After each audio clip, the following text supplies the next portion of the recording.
Alhamdulillah kita bersyukur pada Allah kembali di malam hari ini. Allah mudahkan kita berkumpul di masjid yang mulia, masjid tercinta di Trans Studio Bandung ini, yang mudah-mudahan Allah jadikan kumpul kita ini betul-betul kumpul yang niatnya lurus agar Allah angkat derajat kita insyaallah. Karena yang fa'ilahul ladzina amanu minkum walladzina utul ilma darajat.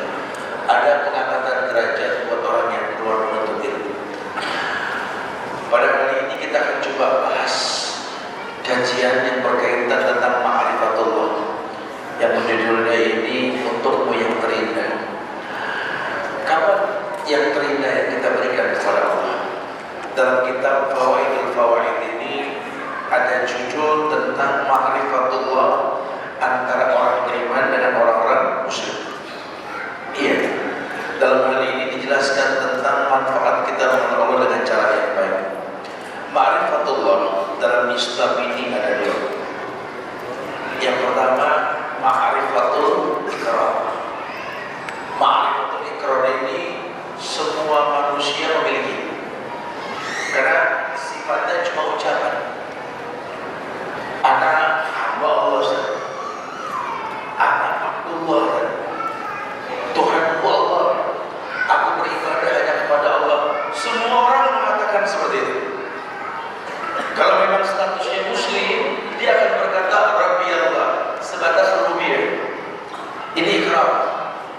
Lidah mengatakan raditu billahi rabba wa bil islami dina wa bi muhammadin nabiyya wa rasul. Itu ikrar. Siapapun bisa mengatakan seperti itu. Sehingga ulama mengatakan ma'rifatul ikrar ini semua orang bisa, karena sifatnya cuma lafaz, cuma ikrar, cuma ucapan. Yang kedua, yakni ma'rifah yang membuat hamba itu malu kepada Allah sekaligus cinta kepadanya. Ada sifat malu yang dipertontonkan karena mengenal Allah, maka timbul cinta kepada Allah. Ini ma'rifah yang begini nih nggak sembarangan orang punya ini. Caranya bagaimana? Diajarkan juga untuk mendapatkan ma'rifah yang kedua ini. Rasul Shallallahu Alaihi Wasallam itu orang yang paling paham. Maka ketika beliau panjatkan doa, beliau mengatakan la uhsi sana'an 'alaik anta kam asnaita 'ala nafsi. Dalam doa Rasulullah Shallallahu Alaihi Wasallam, beliau pernah mengatakan la uhsi sana'an 'alaik anta kama asnaita 'ala nafsi. Nah, Nabi mengemas kata berdoa mengatakan bahwa aku ini tidak sanggup memujimu ya Allah. Kenapa? Karena makin kenal Allah, makin sulit merangkai kata untuk memuji Allah. Ya, orang kalau sudah mulai paham Allah, memahami ayat yang tersirat, ayat yang tersurat, lidah ini nggak cukup memuji Allah. Maka bahasa Nabi la uhsi sana'an 'alaik anta kama asnaita 'ala nafsik.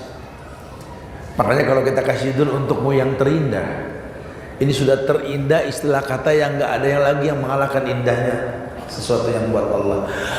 Innallaha jamil yuhibbul jamal. Allah itu maha indah, menyukai keindahan. Bahkan Ibnu Qayyim al-Jauziyah di kajian kita yang lampau itu ketika menjelaskan tentang hadis innallaha jamil yuhibbul jamal, ini dikaitkan dengan hadis lain yang mengatakan bahwa innallaha yuhibbu ayyara asara ni'matihi ala abdi. Salah satu yang paling Allah suka adalah melihat bekas nikmat pada diri seorang hamba. Anda sadar diri Anda seorang laki-laki, tolong buktikan bahwa Anda ini bangga jadi laki-laki. Ar-rijalu qawwamuna 'alan nisa. Laki-laki itu lebih kuat daripada wanita. Harus. Dari fisik Allah ciptakan, dari cara pola makan, gaya hidup beda dengan perempuan. Tolong jadi laki-laki yang sejati, nggak usah pakai cadar. Heran, dijadiin laki-laki malah pakai hijab. Laki itu laki gitu loh, rijal gitu loh. Gas tuh motor bukan. greget sedikit. Ya, karena dia hisab dirinya. Dia tahu sekali Allah pertontonkan nikmat menjadi seorang laki-laki, pun Allah pertontonkan nikmat menjadi perempuan. Aimam ra'atin matat wa zawjuha radin fakanat min ashabil jannah. Ketergantungan perempuan dengan laki-laki. Perempuan mana saja yang wafat ketika dia wafat suaminya ridha dengan kehidupan sebelum dia wafat, surga. Maka dia bangga jadi perempuan nurut sama suami. Iya. Ini dipertontonkan. Makin dia kenal Allah, makin dia tahu bahwa Allah ciptakan segala sesuatu. Ma khalaqta hadza batilan. Tidak ada kesia-siaan sama sekali. Maka untukmu yang terindah ya Allah, untuk Allah yang terbaik. Allah ciptakan manusia ahsan. Laqad khalaqnal insana fi ahsani taqwim. Allah telah ciptakan manusia ahsan. Maka Allah menginginkan manusia juga memberikan ahsanul ibadah, ibadah yang terbaik. Kapan ibadah dikatakan terbaik? Ketika merujuk kepada perintah Allah dan contoh Rasul. Apalagi yang namanya ibadah. Ini jangan nanya larangannya mana, perintahnya mana, kasih tahu. Ini lagi tren nih, banyak ibadah-ibadah yang Nabi nggak contohkan. Tersindir dengan syariat yang mengatakan kullu bid'ah dhalalah. Weh, sembarangan. Yang larang siapa? Kan begitu. Kalau bicara ibadah bukan bicara larangan. Ibadah bicara contoh, antum yang harus kasih tahu. Nih contohnya, Allah perintahkan, Rasul contohkan tuh. Antum kenapa nggak ikut sekalian? Anda lagi nyari dalilnya nih, belum ada contoh masalahnya.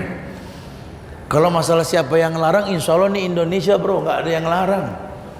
Ente sholat maghrib 4 rakaat juga nggak ada yang larang.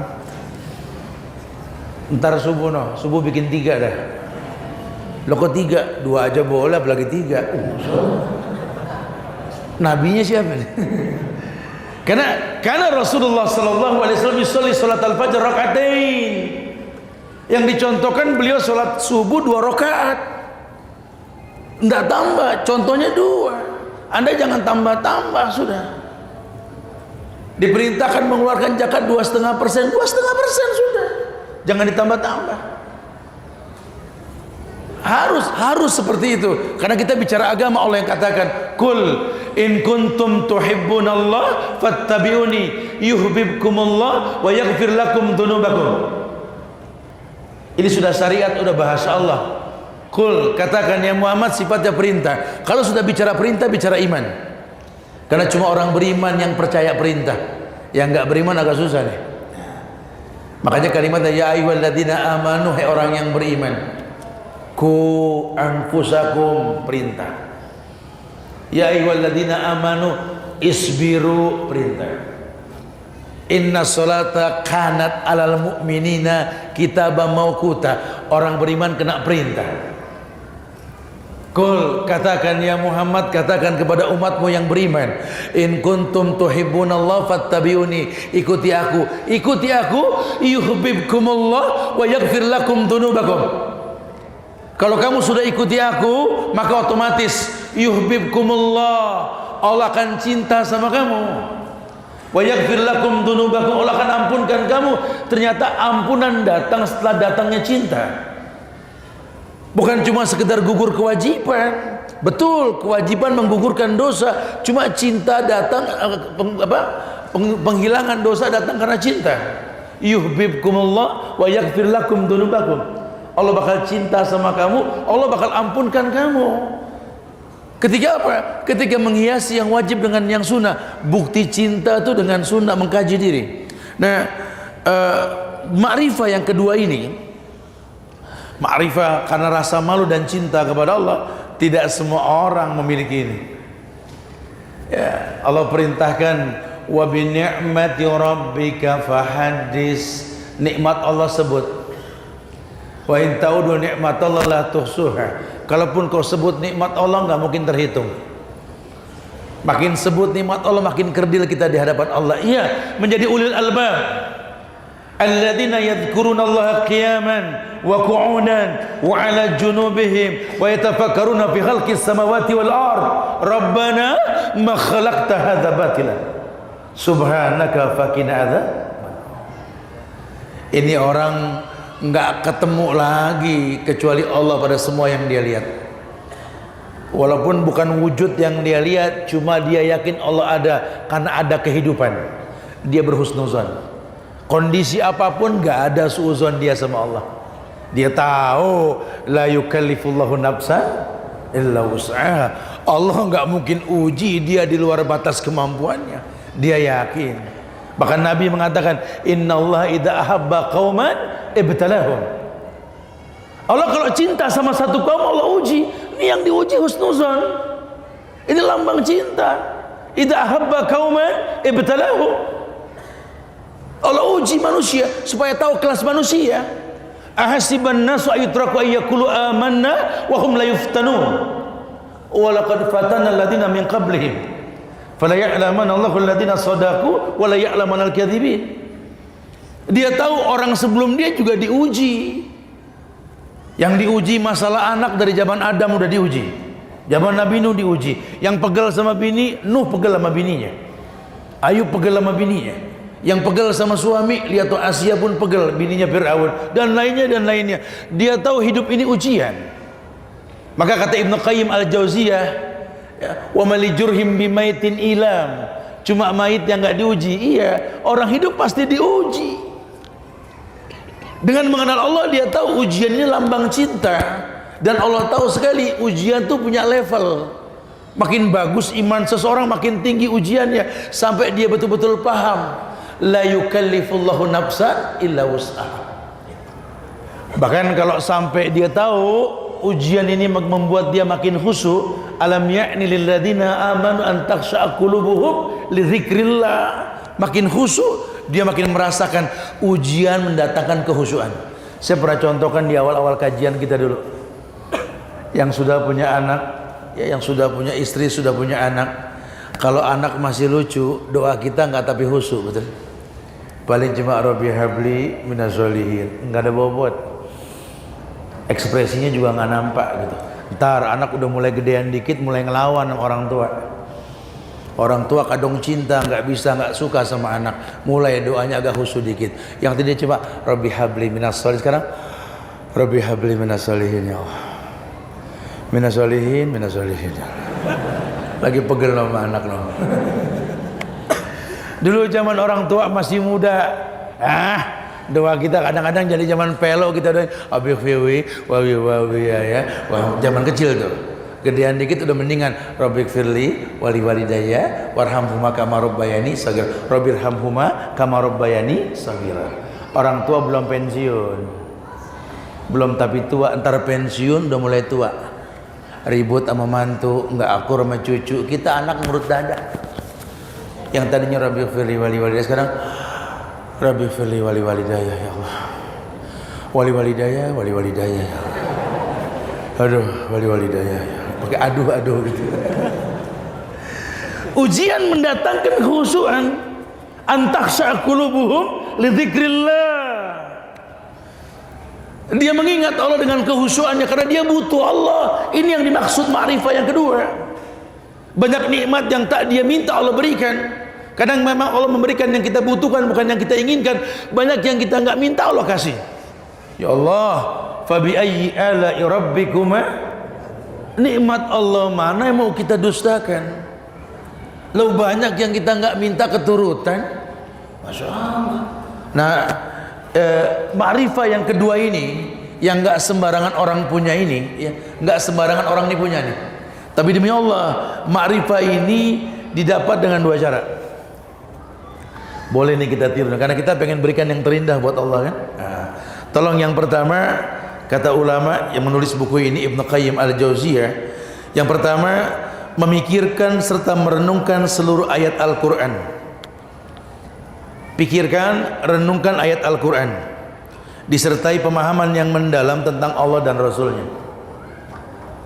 Makanya sahabat kalau baca Quran bukan targetnya hatam, 5 ayat terjemahkan, 5 ayat terjemahkan tuh. Bahkan sholat wajib bukan perintah panjang. Nabi mengatakan Iqra' ma tayassara minal Quran, baca yang paling gampang dari Quran. Sholat wajib tuh ya, imam jangan ngetes hafalan mam gitu ya. Dia banyak makmum baru hijrah, bikin mereka senang sholat. Boleh panjang asal ayatnya viral, biasa didengar gitu loh. Ini makmum baru hijrah, yang baru taubat banyak, anak kecil banyak, manula lebih banyak lagi. Ngetes apalan kacau makmum. Akhirnya nggak ada kehusuan. Yang dosa siapa? Imam. Padahal Nabi mengatakan apa? Iqra' ma tayassara minal Qur'an, baca yang paling gampang dari Quran. Tujuannya apa? Supaya bacaan itu menunjuki yang mendengar. Bacaan menunjuki yang mendengar. Makin dia paham, makin dia khusyuk. Takutnya kalau dia nggak paham yang dibaca, innalillah. Oleh karena itu kalau sholat sunnah, yang namanya sholat malam, sholat tahajud, sholat tarawih, kata Rasul apa? Afdalu sholatil lail tulal qiyam. Baru tuh sholat tahajud, sholat tarawih, sholat malam yang paling afdol, yang paling lama berdirinya. Maka sunnah kalau kita nggak hafal boleh megang Quran. Ya, ulama nggak menyalahkan, supaya kita nggak was-was juga sih ya. Karena kalau kita belum biasa dengar Quran baca panjang, suka agak bingung juga gitu. Kadang-kadang hati kita ngomong, imam baca panjangan dikit, ya Allah berarti di mana nih ayat itu? Nggak kebayang. Tapi kalau kita sudah biasa, paling nggak ngikutin kurang lebih lah kita paham lah ya. Masya Allah. Karena ada imam yang baca targetnya selembar, targetnya seain, targetnya seperempat juz, macam-macam lah ya. Tapi intinya kita sudah ada bayangan. Iya. Coba baca Quran, kemudian pikirkan, renungkan ya dengan pemahaman yang mendalam tentang Allah dan Rasulnya. Wa kullan naqussu 'alaika min anba'i rasul man nusabbita bihi fuadak. Di Quran banyak cerita para nabi dan rasul, banyak. Manusabbita bihi fuadak, yang bikin tenang hati kita yang baca. Iya ya, betul. Kalau dibilang wa may yattaqilla yaj'al lahu makhrajan, itu betul banget. Kita nggak suuzon sama Allah lah. Makin kenceng ujian, makin dekat kita sama Allah. Oh, wa may yattaqilla yaj'al lahu makhrajan, betul-betul diberikan makhrajan, solusi, jalan keluar. Makin susah makin dekat sama Allah, bukan makin jauh. Ini banyak orang pengen dapat solusi makin jauh dari Allah. Salah. Artinya berprasangka buruk kita sama Allah. Kalau sudah berprasangka buruk, kata Allah apa? Wa dzalikum zannukumul ladzi zanantum bi rabbikum ardakum fa asbahtum minal khasirin. Tuh. Prasangka buruk yang kau sangkakan ke Allah, keburukan yang kau rasa. Keburukan yang kau rasa. Loh kok bisa Tat? Iya, karena nggak kenal Allah. Dia nggak paham nama-nama Allah. Maka dibilang tadi, ma'rifah yang kedua ini ma'rifah yang timbul karena rasa malu dan pengetahuan yang benar tentang Allah. Cinta dia. Ku cinta dia. Yang terindah untuknya, tidak ada lagi untuk Allah. Sampai sholat pun nggak berani ngantongin riba. Ini kita kan masih ngantongin riba, betul? Ini sholat mah sholat ATM-nya BCA, betul. Dan teman-temannya tuh. Kalau pakai embel-embel syariah masih mending dah. Artinya ada usaha untuk kembali ke syariah. Ini kan riba di kantong. Sementara riba kan perang lawan Allah. Anda sedang memuji Allah, beristianah, tapi Anda kantongin kartu ribut sama Allah gitu loh. Ajib ya. Ajib. Ajib itu sungguh menakjubkan gitu. Unik aja, unik. Jadi kayak orang baca zikir pagi petang di rumah, ada ta'awuz, auzubillahi samil alim minasyaitonir rajim, memohon perlindungan sama Allah dari yang namanya syaitan.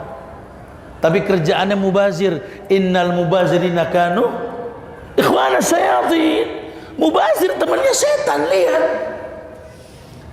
Dia mengatakan auzubillah, cuma tangannya menggandeng setan. Ini kan unik. Ini unik sekali. Wa iyyadubillah wa na'udzubillah. Tayyib. Dia berusaha untuk memahami. Ternyata memang cara yang pertama yang ditawarkan, memikirkan serta merenungkan seluruh ayat Al-Quran, serta memahami dengan pemahaman yang betul tentang Allah dan Rasulnya, sampai dia tahu bahwa ini firman Allah ini nggak ada kekurangannya sama sekali. Masya Allah ya. Nanti kita akan lanjutkan di sesi yang kedua pada sholat isya insyaallah. Ya, semoga manfaat. Allah musta'an. Assalamualaikum warahmatullahi wabarakatuh.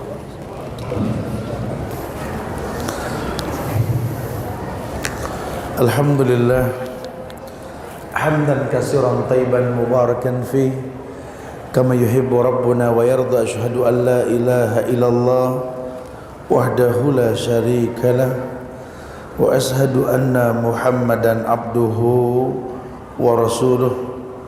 Ya ayyuhalladzina amanu taqullaha haqqa tuqatih wa la tamutunna illa wa antum muslimun. Ya ayuhan nasu taqu rabbakumul ladzi khalaqakum min nafsin wahidah wa khalaqa minha zawjaha wa bassa minkum rijalan katsiran wa nisaa wattaqullaha alladzi tasaaluna bihi wal arham innallaha kana 'alaikum raqiba. Wa amma ba'du, jamaah sidang majlis jejak sahabat yang Allah muliakan dunia dan akhirat. Kita lanjutkan kajian kita bertaut sebab terbukanya pintu ma'rifah yang kedua, yakni ma'rifah yang membuat hamba malu kepada Allah sekaligus cinta kepadanya. Inilah yang dikatakan yang terindah untuknya. Cara yang pertama disampaikan tadi dengan cara memikirkan serta merenungkan seluruh ayat Al-Quran disertai pemahaman yang mendalam tentang Allah dan Rasulnya. Jadi memang sama dengan merujuk kepada pengenalan tentang tauhid ma'rifah wal isbat. Anda suruh mengenal Allah dengan pekerjaannya, rububiyahnya. Anda suruh mengenal Allah dengan menetapkan nama Allah dari perbuatan, dari pekerjaannya. Maka kalau kamu sudah tahu bahwa memang Allah lah yang layak untuk dicintai dan Rasulullah yang layak untuk diikuti, maka di ma'rifah yang kedua ini bisa Anda dapatkan.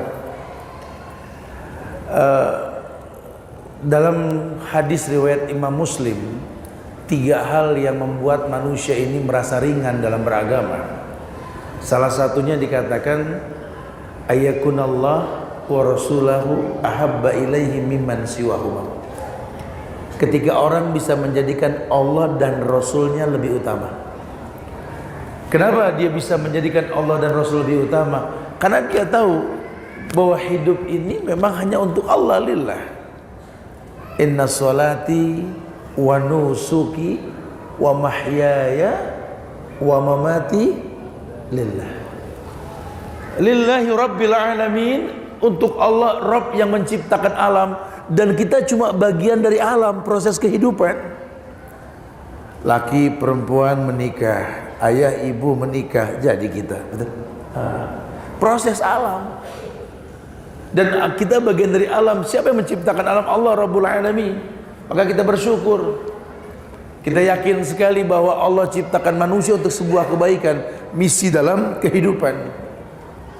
Nabi yang jelaskan, fa inni mukatsirun bikumul umam yaumal qiyamah. Aku akan berbangga dengan banyaknya umat pada hari kiamat. Rasul yang bilang. Kalau sudah tahu target berumah tangga, kamu menikah pengen memperbanyak umat, ya cari deh yang gampang punya anak.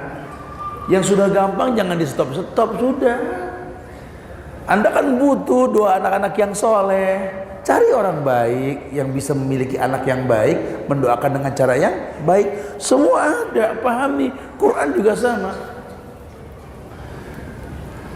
Dari dulu orang berbangga-bangga dengan jumlah anak.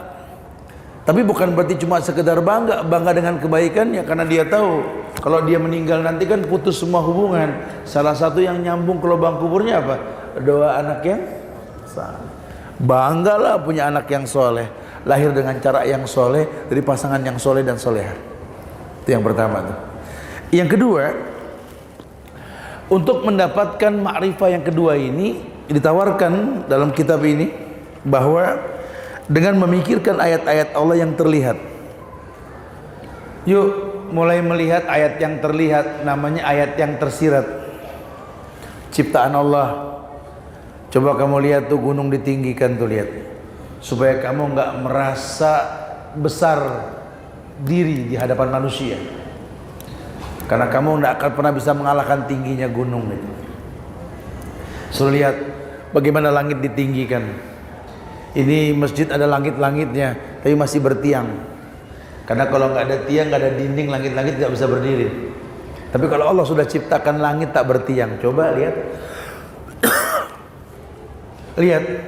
Lihat bagaimana panorama yang indah, terbitnya matahari, terbenamnya matahari, lihat.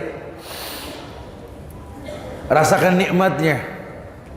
Lihat pemandangan yang Allah ciptakan sampai kamu mengatakan Rabbana ma khalaqta hadza batilan subhanaka faqina adzabannar. Sampai kau berkata seperti itu.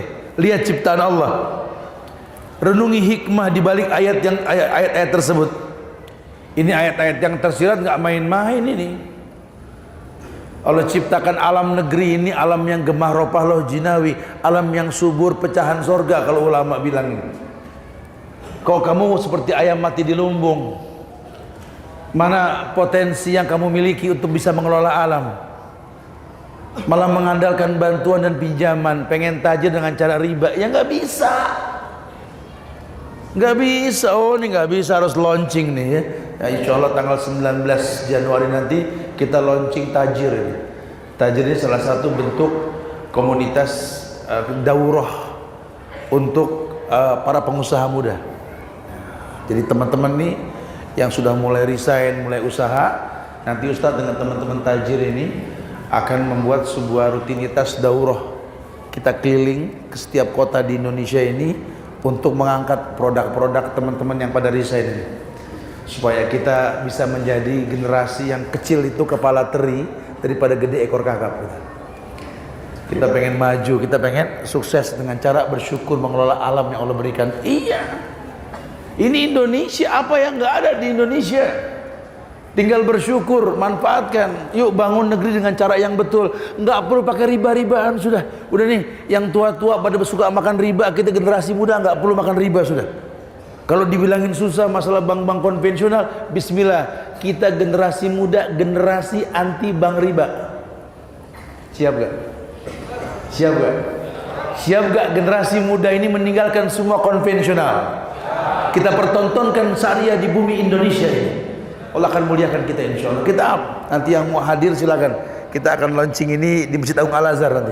Mudah-mudahan nanti kita bisa bikin juga di sini, insya Allah ya, di TSM ini. Supaya orang terbiasa kalau perlu yang dagang di pinggir jalan itu, ya, itu orang-orang yang sudah ngaji. Yang tahu kalau azan berkumandang tuh Allah yang panggil, bukan muazin yang panggil. Rezeki Allah sudah atur. Kalau talbis kerja dengan cara yang haram, walaupun usahanya halal, hilang berkah. Ayo dong, kita bisa bangun negeri dengan cara yang syar'i insya Allah. Masya Allah. Tapi dengan cara membaca fenomena alam. Ada musim hujan, ada musim panas, lihat tuh. Ketika musim hujan air berlimpah ruah, kita bisa tanam ikan. Ketika musim panas tetap air ada, tapi kan masya Allah, buah apa yang dikomplain kalau tumbuh di musim panas? Semuanya manis. Negeri kita semua ada. Cuma karena memang kita ini kayak ayam mati di lumbung, semua serba diimpor, akhirnya bingung.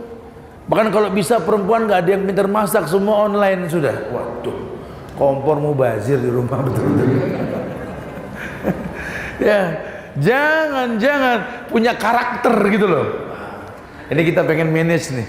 Ya, demi Allah, mudah-mudahan akan timbul generasi Rabbani, generasi yang mulia dengan cara membaca ayat-ayat yang tersirat ini. Kemudian memikirkan kekuasaan Allah. Buat Allah nggak ada yang nggak mungkin. Kalau buat Allah nggak ada yang nggak mungkin, kamu jangan pesimis. Allah ini yang mengatakan innama amruhu idza arada syai'an ayaqula lahu kun fayakun. Allah itu kalau sudah mengatakan kun fayakun, jadi maka jadilah. Buat Allah nggak ada yang nggak mungkin. Kalau kamu sudah yakin buat Allah nggak ada yang nggak mungkin, kenapa mesti menghindari Allah? Kenapa mesti menjauh dari Allah? Harusnya kan makin dekat sama Allah. Tawakalkan sama Allah, usaha harus. Tapi jangan memastikan gagal atau sukses, itu mah urusan Allah. Yang penting ada usaha. Hidup bukan masalah kaya atau miskin, sabar atau syukur.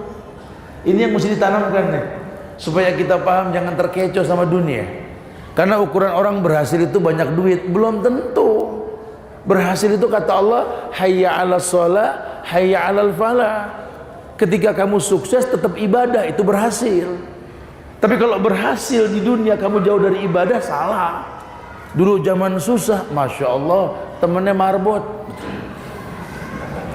Baru sukses sedikit, sholat masbuk. Coba, ini orang gagal. Ini orang gagal sudah. Harusnya tidak seperti itu, tidak. Ukurannya ibadah. Ya, dengan membaca ayat yang tersirat kita akan paham itu. Kita akan melihat kelembutan Allah, sifat rahmannya Allah. Lihat, Allah turunkan hujan, wa nunazzilu minas samai ma'an liyutahhirakum bi, dan kami turunkan air dari atas langit sana liyutahhirakum bi, agar kalian bersuci.